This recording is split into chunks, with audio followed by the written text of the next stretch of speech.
ہم محبت تو ٹوٹ کر کرتے ہیں مگر ایک دوسرے پر اعتبار نہیں کرتے، جبھی تو بدگمانی کی ایک ہلکی سی تہ ہماری محبت کو دمک کی طرح چاٹ جاتی ہے۔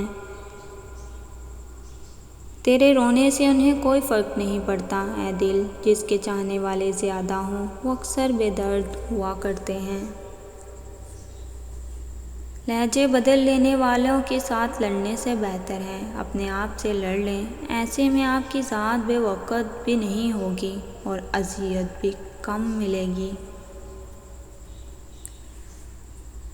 کسی کے ساتھ غلط کر کے اپنی باری کا انتظار ضرور کرنا، کیوں نہ کہ قسمت جب تماچا مارتی ہے تو وہ منہ پر نہیں روح پر لگتا ہے۔ جب تم کسی میں عیب دیکھو تو اسے اپنے اندر تلاش کرو، اگر اسے اپنے اندر پاؤ تو اسے نکال دو، یہی حقیقی تبلیغ ہے۔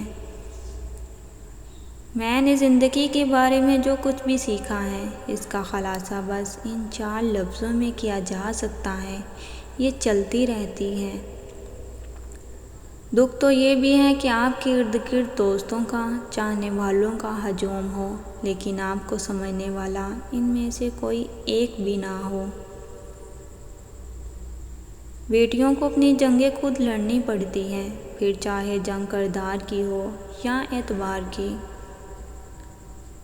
جب کسی کا وقت آپ سے قیمتی ہو جائے تو وہاں آپ بھی اپنا وقت، احساسات اور جذبات مت ضائع کریں۔ عزت اور محبت کی اگر بھیک مانگنی پڑ رہی ہے تو مر جاؤ، تمہاری کوئی علاج نہیں۔ رشتے وہی خوبصورت ہوتے ہیں جن میں احساس کا جذبہ ہو، کیوں نہ کہ ہمدردی تو ہر کوئی کر لیتا ہے مگر احساس کوئی کوئی کرتا ہے، اور یہ احساس لفظوں سے ظاہر نہیں ہوتا بلکہ انسانوں کے رویے اور برتاؤ سے پتہ چلتا ہے کہ وہ آپ کے ساتھ کتنے مخلص ہیں۔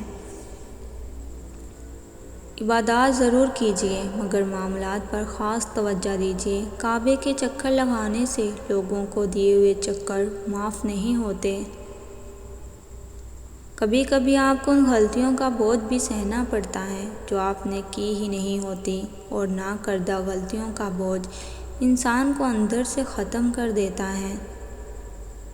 کسی کی بیٹی کو اتنی ہی تکلیف دو جتنا اپنی بیٹی کے لیے سہ سکو، ورنہ دنیا گول کیوں ہے، اللہ پاک سمجھا دیں گے۔ جو مرد تم سے سچا پیار کرتا ہے وہ کبھی نہ کبھی تم سے 2 سوال ضرور پوچھے گا۔ تم مجھ سے پیار کرتی ہو؟ تم مجھ سے شادی کرنا چاہتی ہو؟ 2 قسم کے مردوں سے بھول کر بھی محبت نہ کرنا ورنہ پچھتاوے مقدر بن جائے گا۔ خود غرض مرد، جسم میں دلچسپی لینے والا مرد۔